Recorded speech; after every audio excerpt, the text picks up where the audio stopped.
രാജീവ് ചന്ദ്രശേഖറിന്റെ പരാതിയിൽ തിരുവനന്തപുരത്തെ യുഡിഎഫ് സ്ഥാനാർത്ഥി ശശി തരൂരിനെതിരെ കേസെടുത്തു. വോട്ടിന് പണം നൽകിയെന്നുള്ള വ്യാജ ആരോപണത്തിലാണ് കേസ്. പോലീസ് മേധാവിക്ക് രാജീവ് ചന്ദ്രശേഖർ നൽകിയ പരാതിയുടെ അടിസ്ഥാനത്തിൽ തിരുവനന്തപുരം സൈബർ പോലീസാണ് കേസെടുത്തിട്ടുള്ളത്. കൂടുതൽ വിവരങ്ങളുമായി എസ് ശാലിനി ചേർന്നുണ്ട്. ശാലിനി എങ്ങനെ നോക്കിക്കാണാം? വിഷ്ണു, തിരുവനന്തപുരത്തെ യുഡിഎഫ് സ്ഥാനാർത്ഥിയെ സംബന്ധിച്ചിടത്തോളം വലിയ രീതിയിലുള്ള തിരിച്ചടിയാണ് ഇപ്പോൾ പോലീസിന്റെ ഭാഗത്തു നിന്നും ഉണ്ടായിട്ടുള്ളത്.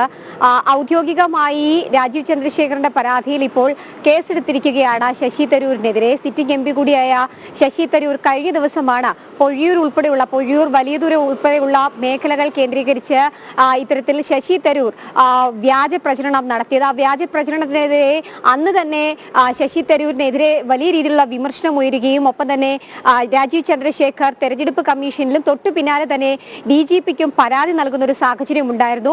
വലിയതുറ, പൂന്തുറ, കണ്ണാതുറ ഉൾപ്പെടെയുള്ള തീരദേശ മേഖലകൾ കേന്ദ്രീകരിച്ചുകൊണ്ട് അവിടുത്തെ വൈദികരെയും പുരോഹിതരെയും ഒക്കെ തന്നെ സ്വാധീനിച്ച് രാജീവ് ചന്ദ്രശേഖർ അവിടെ വോട്ടിനായി പണം നൽകുന്നു എന്നുള്ളതായിരുന്നു ശശി തരൂരിന്റെ പ്രചാരണം. ഈ പ്രചാരണത്തിനെതിരെയാണ് വലിയ രീതിയിലുള്ള വിമർശനങ്ങൾ BJPയുടെ ഭാഗത്ത് നിന്ന് ഉണ്ടായത്. തൊട്ടു പിന്നാലെ തന്നെ BJP ഔദ്യോഗികമായി DGPക്ക് പരാതിയും നൽകുകയും ചെയ്തു.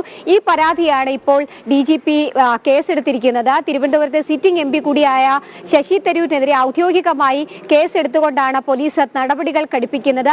തെരഞ്ഞെടുപ്പിന് ഇനി 5 ദിവസങ്ങൾ മാത്രം ശേഷിക്കെയാണ് കടുത്ത നടപടിയിലേക്കും തിരിച്ചടിയിലേക്കും ശശി തരൂർ പോകുന്നത് എന്നുള്ളതാണ് ഏറ്റവും ശ്രദ്ധേയമായിട്ടുള്ള കാര്യം. തിരുവനന്തപുരം സൈബർ പോലീസാണ് ഈ സംഭവത്തിൽ ഇപ്പോൾ ഔദ്യോഗികമായി കേസന്വേഷണം നടത്താൻ പോകുന്നത്. തീരദേശ മേഖലകൾ കേന്ദ്രീകരിച്ച് ഇത്തരത്തിൽ വോട്ടിന് വേണ്ടി പണം നൽകുന്നു, ഒപ്പം തന്നെ പണം നൽകി വോട്ട് വാങ്ങുന്നു എന്നതടക്കമുള്ള കാര്യങ്ങളിലാണ് ശശി തരൂർ ഇത്തരത്തിലൊരു ആരോപണം ഉന്നയിച്ചത്. ഒരു സ്വകാര്യ ചാനലിലടക്കമാണ് വന്നിരുന്ന ഇത്തരത്തിലുള്ള പ്രചാരണം അദ്ദേഹം നടത്തുകയും ചെയ്തത്. പിന്നീട് അത് വലിയ രീതിയിലുള്ള വിമർശനമായപ്പോൾ അത് തിരിച്ചെടുക്കുന്ന രീതിയിലേക്കുള്ള പ്രതികരണങ്ങൾ ശശി തരൂരിന്റെ ഭാഗത്ത് നിന്ന് ഉണ്ടാവുകയും ചെയ്തിട്ടുണ്ട്. പക്ഷേ അവിടെയൊന്നും തന്നെ നിയമ നടപടിയുമായി മുന്നോട്ട് പോവുകയാണ് എന്നുള്ളതാണ് BJP ജില്ലാ നേതൃത്വവും ഒപ്പം തന്നെ രാജീവ് ചന്ദ്രശേഖറും വ്യക്തമാക്കിയത്. ഇതിന്റെ അടിസ്ഥാനത്തിലാണ് DGPക്ക് പരാതി നൽകിയത്. ആ പരാതിയിലാണ് ഇപ്പോൾ ഔദ്യോഗികമായി കേസെടുത്തിട്ടുള്ളത്. ഇനി ഏത് തരത്തിലുള്ള അന്വേഷണവും നടപടിയും നടക്കുമെന്നുള്ളതാണ് അറിയേണ്ടത്. വിഷ്ണു, ശാലിനി സൂചിപ്പിച്ചതുപോലെ തന്നെ നമുക്കറിയാം ഇനി 5 ദിവസങ്ങൾ മാത്രമാണുള്ളത്. ഒരുപക്ഷെ ഇതിനോടകം തന്നെ വളരെ വലിയൊരു ജനപിന്തുണ രാജീവ് ചന്ദ്രശേഖർ നേടിക്കഴിഞ്ഞു എന്ന് വേണം പറയാൻ. കഴിഞ്ഞ ദിവസങ്ങളിലൊക്കെ തന്നെ നടന്ന തെരഞ്ഞെടുപ്പ് പ്രചാരണങ്ങളിലൊക്കെ തന്നെയും അത് നമ്മൾ കണ്ടതാണ്. ഒരുപക്ഷെ ഇത്തരത്തിലുള്ളൊരു പരാജയ ഭീതിയിലാണ് UDFും LDFും ഉള്ളത്. അത് തന്നെയല്ലേ ഇത്തരത്തിലുള്ള വ്യാജ പ്രചാരണങ്ങൾ അഴിച്ചുവിടാൻ ഉണ്ടാകുന്ന ഒരു കാരണം? വിഷ്ണു, അത് തന്നെയാണ് ഏറ്റവും ശ്രദ്ധേയമായിട്ടുള്ള കാര്യം. കാരണം പൊഴിയൂർ ഉൾപ്പെടെയുള്ള മേഖലകളിൽ രാജീവ് ചന്ദ്രശേഖർ ഉണ്ടാക്കിയെടുത്ത ജനപിന്തുണ അല്ലെങ്കിൽ അവരുടെ ആ ഒരു പിൻബലം അത് ശശി തരൂരിനെ സംബന്ധിച്ചിടത്തോളം 4ാം അംഗത്തിന് ഇറങ്ങുമ്പോൾ അത് വലിയ രീതിയിലുള്ള തിരിച്ചടി ഉണ്ടാക്കുമെന്നുള്ള വിലയിരുത്തൽ അത് UDF ക്യാമ്പുകൾക്കുണ്ട്. സ്വാഭാവികമായും ഏത് വിധേനയും മാനസികമായി തകർക്കുക, ഒപ്പം തന്നെ വ്യാജ പ്രചരണങ്ങളിലൂടെ ഉള്ള വോട്ട് ഇല്ലാതാക്കുക എന്നുള്ളൊരു ശ്രമം അത് UDFന്റെ ഭാഗത്ത് നിന്ന് തുടക്കം മുതൽ തന്നെ നടക്കുന്നുണ്ടായിരുന്നു.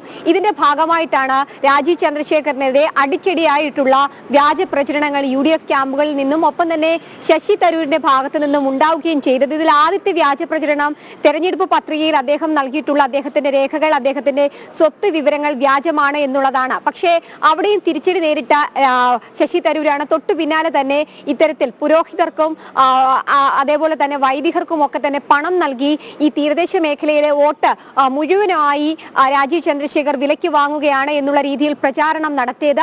ആ പ്രചാരണത്തിലാണ് ഇപ്പോൾ വീണ്ടും തരൂരിന് വലിയ രീതിയിലുള്ള ഒരു തിരിച്ചടി സംഭവിച്ചിരിക്കുന്നത്.